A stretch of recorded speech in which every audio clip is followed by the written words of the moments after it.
और इस बीच एक बहुत बड़ी खबर आ रही है, वो आपको बता दें, राजस्थान से खबर है जहां सुखदेव मर्डर केस में अपडेट मिल रही है।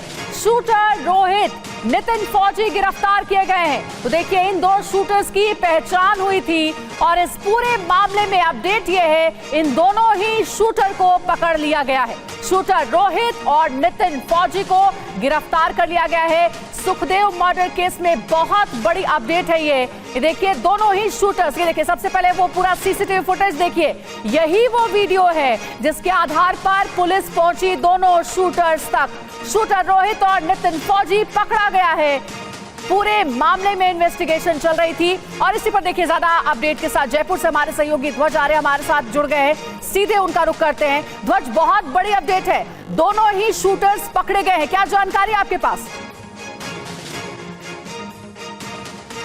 देखिए, निश्चित तौर पर दोनों जो आरोपी थे जो कल जो हत्याकांड में शामिल थे, इन्हें गिरफ्तार कर लिया गया है। जो नितिन फौजी है इसे हरियाणा से गिरफ्तार किया गया है और जो रोहित राठौड़ है इसे मकराना से गिरफ्तार किया गया है। ये दोनों यहीं के रहने वाले थे। अब इनसे पूछताछ की जा रही है और जयपुर लाया जा रहा है इन्हें, और उसके बाद में कुछ ही देर के बाद में जो कमिश्नर है वो इसकी प्रेस कॉन्फ्रेंस करेंगे और पूरे मामले का खुलासा करेंगे कि किस हत्याकांड के पीछे और कितने लोग थे। हालांकि माना यह जा रहा है, क्योंकि 2 से 3 जो हमें सीसीटीवी फुटेज मिले थे उसमें माना यह जा रहा है कि इनकी संख्या जो है 5 से 7 के आसपास थी, क्योंकि जब ये आए थे स्कॉर्पियो के अंदर और जब मकान के बाहर खड़ी करी थी तो स्कॉर्पियो के अंदर उन्होंने शराब पी और उसके बाद में अंदर गए।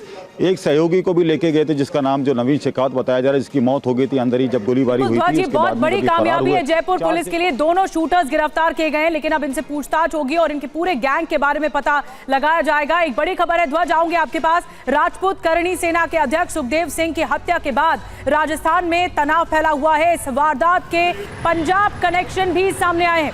पंजाब के बठिंडा जेल में सुखदेव सिंह के हत्या की साजिश रची गई थी, ये खुलासा हुआ है। लॉरेंस बिश्नोई गैंग के गैंगस्टर संपत नेहरा ने इस हत्याकांड की साजिश रची थी।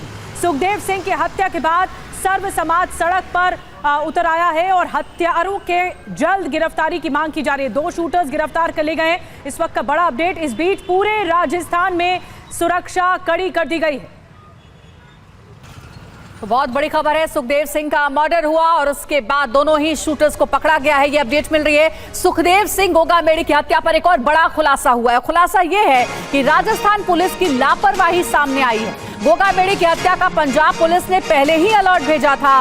पंजाब पुलिस ने जयपुर पुलिस को अलर्ट भेजा था। देखिए, यही वो लेटर है जिसमें चेतावनी दी गई थी, अलर्ट किया गया था। ये अलर्ट पंजाब पुलिस की ओर से जयपुर पुलिस को भेजा गया था, लेकिन उसके बाद कहा जा रहा है कि गोगामेड़ी की सुरक्षा में बड़ी चूक हुई, लापरवाही हुई। जयपुर एटीएस ने एसओजी को जानकारी दी थी। 3 बार सुरक्षा मांगने के बाद भी गोगामेड़ी को सुरक्षा नहीं मिली थी।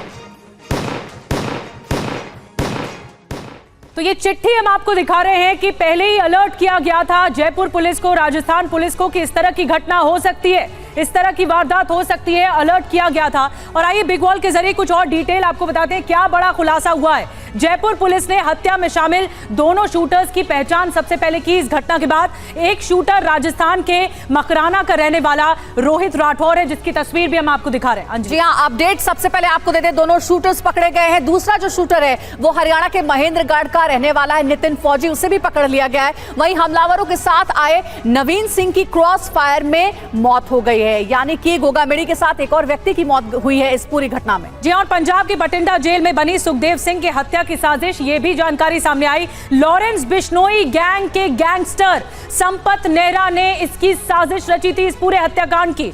और पंजाब पुलिस ने राजस्थान पुलिस को पत्र लिखकर, बाकायदा चिट्ठी लिखकर इस बारे में आगाह किया था कि इस तरह की वारदात हो सकती है। जी हाँ, हत्या के लिए गैंगस्टर संपत नेहरा AK-47 की व्यवस्था कर रहा था, पूरी प्लानिंग हो रही थी, यानी कि काफी समय से इसकी प्लानिंग चल रही थी और उसके बाद ही गोगामेड़ी की हत्या हुई। हत्या कैसे हुई? घर में घुस करके जो हमलावर हैं उन्होंने अंधाधुंध गोलियां चलाई हैं। फिलहाल अपडेट ये कि 2 शूटर्स पकड़े गए हैं। बिल्कुल, और एक और बड़ी खबर अंजलि इस बीच आ रही है। सुखदेव हत्याकांड से राजस्थान में इस वक्त आक्रोश है, संग्राम मचा हुआ है। आज राजस्थान बंद का आह्वान भी किया गया है। राष्ट्रीय राजपूत करणी सेना ने ऐलान किया है। चुनाव खत्म हुए राजस्थान में और उसके बाद इतनी बड़ी वारदात हो गई, इसीलिए राजस्थान की जो पुलिस है, जो जयपुर पुलिस है, वो सवालों के घेरे में है। पहले ही अलर्ट जारी किया गया था, तो क्यों नहीं एक्शन लिया गया? सुखदेव हत्याकांड से राजस्थान में आक्रोश बना हुआ है। रजनीश हमारे साथ जुड़े हुए हैं। रजनीश, ये खुलासा हो चुका है कि पंजाब की जेल में बैठकर लॉरेंस बिश्नोई गैंग ने इस तरह की साजिश रची और पंजाब पुलिस ने पहले अलर्ट भी जारी किया था इस बारे में जयपुर की पुलिस को कि इस तरह की घटना हो सकती है। अब बिल्कुल देखिए, यही वजह है कि तमाम लोग जो उनके समर्थक हैं, उनके नज़दीक के लोग हैं, वो बहुत ज़्यादा आक्रोश में है, गुस्से में है। 3 बार उन्होंने सुरक्षा की मांग की थी। ये बताया जा रहा था कि पिछले कुछ दिनों से सस्पेक्टेड कॉल्स आ रहे थे, धमकियां आ रही थी, इसके बावजूद उनको सुरक्षा नहीं दी गई और ये एक बड़ी वजह है कि तमाम लोग बहुत ज़्यादा गुस्से में यहाँ पर नज़र आ रहे हैं। आपको तस्वीर दिखाते हैं। मेट्रो मास अस्पताल जयपुर के बाहर कल शाम से ही, जैसे ही ये जघन्य हत्याकांड को अंजाम दिया गया और उनको इलाज के लिए यहाँ पर लाया गया था, तब से ही तमाम लोग यहाँ पर बैठे हुए हैं। पूरी रात यहाँ पर बैठे रहे, धरना प्रदर्शन चल रहा है। आज राजस्थान बंद का भी आह्वान किया गया है। जो उनके समर्थन में जो लोग बैठे हैं उनसे बात करते हैं। ये आप विधायक भी हैं, आप ये पूरा मामला अब राजनीतिक भी होता जा रहा है। देखिए, राजनीति का कोई सब्जेक्ट नहीं है। सभी राजनीतिक पार्टियों के लोग, 36 कौम के लोग सुखदेव सिंह जी के लिए न्याय की लड़ाई लड़ने के लिए सब लोग बैठे हैं और पूरा राजस्थान बंद हो रहा है।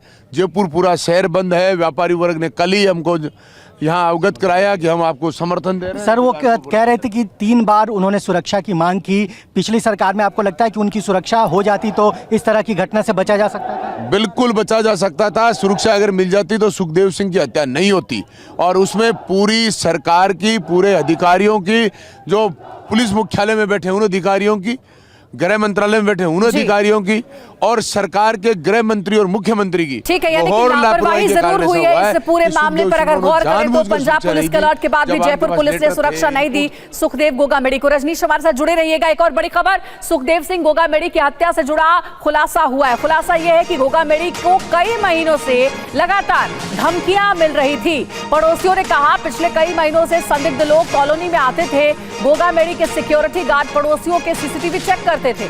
पड़ोसियों ने बताया कि गोगामेडी के साथ हमेशा 5 प्राइवेट सिक्योरिटी गार्ड्स रहते थे। हत्या के दिन कल 2 ही सिक्योरिटी गार्ड्स थे, यानी कि हत्यारों ने फुल प्रूफ रेकी की थी। गार्ड इनके साथ में 6 गार्ड रहते थे। कल कितने गार्ड थे इनके पास? कल इनमें मेरे ख्याल से 2 या 3 थे बस, मेरे ख्याल से 2 या 3 से ज़्यादा नहीं थे।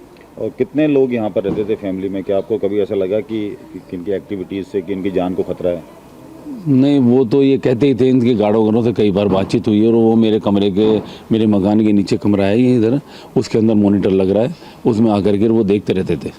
क्या देखते रहते थे भाई कि कौन सी गाड़ी आई है, कौन रेकी कर रहा है, कौन क्या कर रहा है। तो ये जो कल जो घटनाक्रम हुआ, क्या आपको लगता है कि इसमें पूरी जो है फुल प्रूफ इनकी प्लानिंग थी? नहीं, बगैर प्लानिंग के तो कई बार हो चुका। ये तो कई बार आकर के देख चुके, कई बार यहाँ पे रह के हो चुकी। इनके लिए क्या हो चुका? कोई हमले की कोशिश करी? हाँ, वो तो रैकी करी, जब उसके बाद ही ये सब कामकाज होता है। रैकी करते हैं तब उसके बाद ये सब प्रोग्राम होते हैं इनके। तो क्या चौंकाने वाले खुलासे हो रहे हैं। हमारे सहयोगी जयपुर से ध्वज हमारे साथ जुड़े हुए, उनका रुख करेंगे। ध्वज, जिस तरीके से खुलासे हो रहे हैं उससे तो यही समझ में आ रहा है कि लापरवाही हुई है। गोगामेडी ने अपनी सुरक्षा के लिए गुहार लगाई थी जयपुर पुलिस से, उसके बाद भी सुरक्षाकर्मी नहीं दिए गए। पंजाब पुलिस ने भी अलर्ट किया था, उसके बाद इतनी बड़ी घटना हुई है। जवाबदेही बनती है पुलिस की। देखिए, पुलिस की लापरवाही जो है साफ तौर पर सामने आ रही है। 9 मार्च को पंजाब पुलिस ने जब ये अलर्ट भेजा था राजस्थान की एटीएस को, एटीएस ने तुरंत ही जो है 14 मार्च को ये जो अलर्ट है ये आगे ट्रांसफ़र कर दिया था एसओजी को। और जो 3 बार एक बार नहीं, 2 बार नहीं, 3 बार सिक्योरिटी मांगी गई थी गोगामेडी की तरफ से, लेकिन पुलिस ने लापरवाही बरती और इसको इग्नोर कर दिया। जबकि इतना बड़ा अलर्ट आया था, इसमें AK-47 की भी जानकारी आई थी कि अरेंज कराई जा रही है, क्योंकि संपत नेहरा है पंजाब की भटिंडा जेल में बंद है, उसके द्वारा ये जो कहा जा रहा था। लेकिन उसके बावजूद भी पुलिस की लापरवाही क्यों रही? लापरवाही क्योंकि क्यों पुलिस ने जो है लापरवाही बरती और इस तरीके से जो लापरवाही बरती, उसके बाद में आज ये हुआ कि जयपुर और राजस्थान पूरा जल रहा है। राजस्थान भर में जो है आंदोलन हो रहे हैं। कल जो हत्याकांड हुआ राजधानी जयपुर के अंदर जिस तरीके से हालात है और जिस तरीके से राजस्थान की पुलिस काम कर रही है, तो ये सवालिया निशान खड़े होते हैं कि क्यों नहीं उन्होंने एक बार नहीं, दो बार नहीं, जब 3 बार उन्होंने मांगी। और भरे मंच से कई बार गोगा मेडी कह चुके थे कि उन्हें धमकियां मिल रही हैं, लेकिन जो पुलिस है उन्हें सुरक्षा नहीं दे रही। कई बार ऐसे बयान भी उनके सामने आए थे और इस तरीके के बयान आने के बावजूद इस पूरी वारदात को लेकर संग्राम मचा हुआ है। राजस्थान में जगह जगह करणी सेना सड़कों पर उतर आई है। 18 गोलियां दागी गई सुखदेव सिंह के शरीर पर। बहुत जघन्य अपराध, बहुत बड़ी वारदात हुई है जिसको लेकर पुलिस इन्वेस्टिगेट कर रही है। बहुत बहुत शुक्रिया ध्वज आपका और रश्मि आपका भी जानकारी देने के लिए। दिल्ली में प्रधानमंत्री आवास पर बड़ी बैठक हुई जिसमें गृह मंत्री अमित शाह और जेपी नड्डा भी मौजूद रहे। प्रधानमंत्री मोदी के साथ 4 घंटे तक बैठक चली है। दरअसल 3 राज्यों के सीएम के नाम पर लगातार मंथन हो रहा है आलाकमान के बीच में, और अभी कोई नतीजा नहीं निकल पाया है कि 3 राज्यों का इस प्रचंड जीत के बाद सीएम कौन होगा। अब सबसे बड़ा सवाल यह है कि तीनों राज्यों में सीएम के नाम को लेकर माथापच्ची जो जारी है, कौन फाइनल होता है, ये बड़ा सवाल है।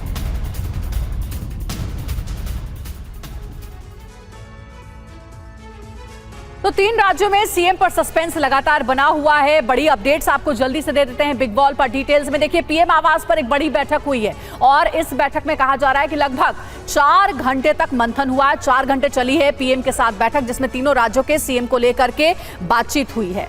बिल्कुल, अमित शाह और जेपी नड्डा इसमें मौजूद रहे। खास बात क्या है इस बैठक की, आपको बता रहे हैं। भविष्य की रणनीति के लिहाज से ये बैठक बहुत अहम मानी गई। 4 घंटे तक मंथन हुआ है। 3 राज्यों के सीएम के नाम पर फैसला कब होगा, सभी की निगाहें इस ओर हैं। जी हाँ, पुराने कद्दावरों पर बीजेपी खेलेगी दाव। कहा जा रहा है छत्तीसगढ़, राजस्थान और साथ ही मध्य प्रदेश के मुख्यमंत्री के नामों पर मंथन। नए चेहरे को मिलेगा नेतृत्व का मौका। कहा जा रहा है कि इसी को लेकर के अभी तक फाइनल नाम पर मुहर नहीं लगी है। बैठकों का दौर जारी है। विधानसभा चुनाव में बीजेपी की शानदार जीत के बाद अब यही सबसे बड़ा सवाल है कि राजस्थान, मध्य प्रदेश और छत्तीसगढ़ में मुख्यमंत्री कौन होगा। कल पीएम आवास पर बीजेपी की हाई लेवल मीटिंग हुई। इस बैठक में तीनों राज्यों के मुख्यमंत्रियों के नाम पर मंथन हुआ। मुख्यमंत्रियों के नाम पर महामंथन। पीएम आवास पर बीजेपी अध्यक्ष जेपी नड्डा और पीएम के बीच बैठक करीबन 7 बजे शुरू हुई। बाद में इस बैठक में अमित शाह भी शामिल हुए। ये बैठक करीबन 4 घंटे चली। 3 राज्यों में मुख्यमंत्रियों के नाम और भविष्य की रणनीति पर चर्चा हुई। दूसरी तरफ वसुंधरा राजे के घर मिलने वाले विधायकों का सिलसिला जारी रहा।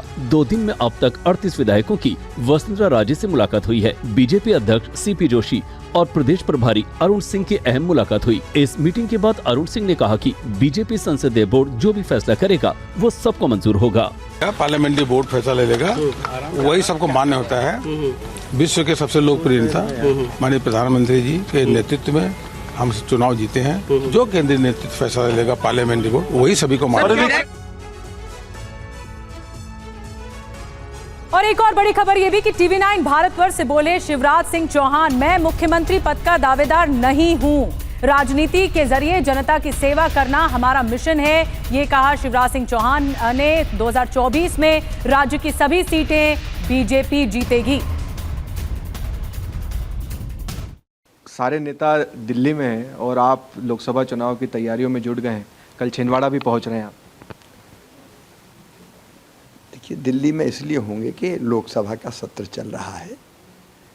हम लोग एक मिशन के लिए काम करते हैं और वो मिशन है अपने देश को, अपने प्रदेश को आगे बढ़ाने का और राजनीति के माध्यम से जनता की सेवा करने का। और इसलिए हम ये चिंता क्यों करें। हमारा मिशन है कि 2024 में मध्य प्रदेश की सभी सीटें 29 की 29 भारतीय जनता पार्टी जीते और फिर से श्रीमान नरेंद्र मोदी जी भारत के प्रधानमंत्री बने तो उनके गले में 29 कमल की माला मध्य प्रदेश से डले, एक भी कम ना हो। छिंदवाड़ा में हम विधानसभा की एक भी सीट नहीं जीते। 2 जिले ऐसे थे जिनमें हम एक भी सीट नहीं जीत पाए। उनमें से एक सबसे बड़ा जिला है छिंदवाड़ा। तो मुझे लगा कि छिंदवाड़ा में कार्यकर्ताओं के बीच मुझको जाना चाहिए और उनसे बात करना चाहिए और आगे की लोकसभा की हमको तैयारी प्रारंभ कर देना चाहिए, इसलिए मैं जाऊंगा। सर, 2018 का चुनाव हुआ, जब नतीजे आए, आपने कहा कि मैं मध्य प्रदेश छोड़कर कहीं नहीं जाऊंगा, यहीं जीऊंगा, यहीं मरूंगा। आज भी आपने कहा मैं दिल्ली नहीं जाऊंगा। नहीं, मैं तो दिल्ली, जो बाकी आप इस तरह की खबरें चला रहे थे कि सब दिल्ली में हैं, मैं जाऊंगा कि नहीं, तो मैं दिल्ली नहीं जाऊंगा।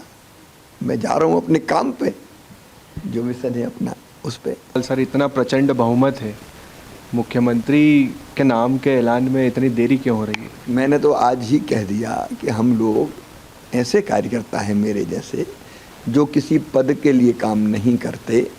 मुख्यमंत्री के दावेदार पहले भी कभी नहीं रहे और आज भी नहीं है। पार्टी जो जवाबदारी तय कर देती, वो कोई सी भी हो, उसको पूरा करते हैं। उचित समय पर पार्टी फैसला कर लेगी। और अगली बड़ी खबर है, कांग्रेस की करारी हार के बाद खड़गे और राहुल से मिले कमलनाथ। आलाकमान के सामने की इस्तीफे की पेशकश। सूत्रों के हवाले से खबर है, इस्तीफे पर आलाकमान की सहमति बन गई है।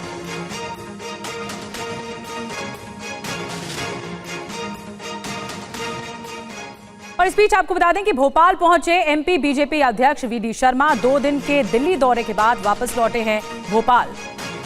तो बीजेपी के अध्यक्ष, जो मध्य प्रदेश के बीजेपी के अध्यक्ष हैं वीडी शर्मा, वो भोपाल एक बार फिर पहुंच गए हैं 2 दिन के दिल्ली दौरे के बाद। अभी भी मंथन जारी है दिल्ली में आलाकमान के बीच में कि कौन होगा मध्य प्रदेश का मुख्यमंत्री, अगला मुख्यमंत्री, क्योंकि शिवराज सिंह चौहान तो इस बात से इंकार कर रहे हैं।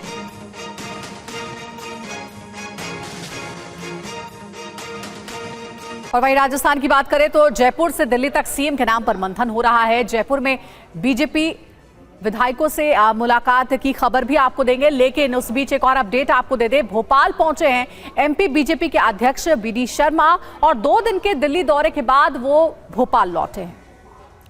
और एक और अहम खबर मिल रही है, जयपुर से दिल्ली तक का सीएम के नाम पर मंथन चल रहा है। जयपुर में बीजेपी विधायकों से मुलाकात की खबर है। अब तक 40 विधायकों से वसुंधरा राजे मिल चुकी हैं। वसुंधरा राजे लगातार शक्ति प्रदर्शन में जुटी हुई हैं। विधायकों से मिलने का सिलसिला जारी है। अपने आवास पर वो विधायकों से मिल रही है और ये बताने की कोशिश कर रही है कि सबसे ज्यादा विधायकों का समर्थन उन्हें ही प्राप्त है। राजस्थान के सीएम के नाम पर मंथन हो रहा, हालांकि वसुंधरा राजे के नाम पर अभी मुहर नहीं लगी है। और आपको बता दें कि विधानसभा चुनाव के नतीजे घोषित होने के बाद से ही वसुंधरा राजे लगातार विधायकों से मिल रही हैं। उनका नाम आगे है, तो क्या वसुंधरा राजे मुख्यमंत्री पद की सबसे बड़ी दावेदार हैं? बहरहाल मुलाकात के मायने क्या है आपको बताते हैं। सोमवार का दिन 30 विधायकों से उन्होंने मुलाकात की है, 30 विधायकों से एक साथ। फिर मंगलवार को 10 विधायकों से मुलाकात हुई है। जी हाँ, लगातार विधायकों से मिल रही है वसुंधरा राजे अपने आवास पर। बुधवार को हालांकि कोई मुलाकात अभी तक तो नहीं हुई है, ये अपडेट है, लेकिन 2 दिनों का अगर हम देखें, सोमवार मंगलवार का देखें, तो 2 दिनों में काफी विधायकों से मिली है वसुंधरा राजे। इस बीच एक और अहम खबर है, और ये खबर है तेलंगाना से, क्योंकि यहाँ पर मुख्यमंत्री कौन होगा, चेहरा क्लियर हो चुका है। नाम है रेवंत रेड्डी। रेवंत रेड्डी के नाम पर मुहर लग गई है।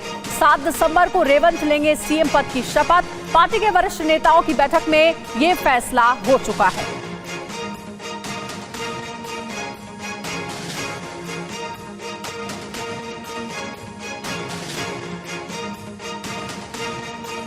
तो रेवंत रेड्डी के नाम पर मुहर लग गई है और तेलंगाना के अब नए मुख्यमंत्री बनने जा रहे हैं। 7 दिसंबर को रेवंत रेड्डी मुख्यमंत्री पद की शपथ लेंगे। जो तारीख है वो सामने आ गई है। रेवंत रेड्डी से जुड़ी कुछ दिलचस्प और अहम बातें, खास बातें आपको हम बताते हैं। रेवंत को तेलंगाना की कमान दी गई, तो विधानसभा चुनाव में कांग्रेस का चेहरा रहे। पार्टी के चुनावी अभियान की कमान उन्होंने ही संभाली। चंद्रशेखर राव के खिलाफ आक्रामक प्रचार भी उन्होंने किया। जी हाँ, और रेवंत रेड्डी ने कार्यकर्ताओं में जबरदस्त लोकप्रियता भी हासिल की हुई है। कांग्रेस आलाकमान के बेहद करीब रेवंत रेड्डी बनाए जाते हैं और अब 7 तारीख को कहा जा रहा है कि मुख्यमंत्री पद की वो शपथ लेंगे। वहीं डीएमके सांसद डीएमवी सेंथिल कुमार के गौमूत्र वाले बयान पर सियासी बवाल जारी है। हिंदी पट्टी के राज्यों को गौमूत्र राज्य कहने पर बीजेपी ने इसे जनता का अपमान बताया है। संसद के शीतकालीन सत्र के दूसरे दिन डीएमके सांसद के हिंदी भाषी राज्यों को गौमूत्र राज्य कहने पर विवाद खड़ा हो गया है। डीएमके सांसद डीएनवी सेंथिल कुमार ने कहा कि इस देश की जनता को सोचना चाहिए कि बीजेपी की चुनाव जीतने की शक्ति केवल हिंदी पट्टी के राज्यों में है, जिन्हें हम आमतौर पर गौमूत्र राज्य कहते हैं। बीजेपी ने इसे सीधे तौर पर हिंदी भाषी राज्यों के लोगों का अपमान बताया है। गौमूत्र को हिंदू पवित्र मानता है और कांग्रेस ने तो गौमूत्र और गोबर को खरीदने का अभियान चलाया था मध्य प्रदेश राजस्थान के अंदर। तो इस प्रकार की हल्की टिप्पणी करना ये कदापि उचित नहीं है और ऐसे लोगों को लोकसभा के अंदर जनता सबक सिखाएगी। हालांकि विवाद बढ़ने पर सेंथिल कुमार ने सफाई दी और कहा कि उनके बयान से किसी की भावनाएं आहत हुई हैं, तो वो दोबारा इसका इस्तेमाल नहीं करेंगे। Maybe next time when people find it really this thing, I will next time come and try to use some other word when I try to convey this.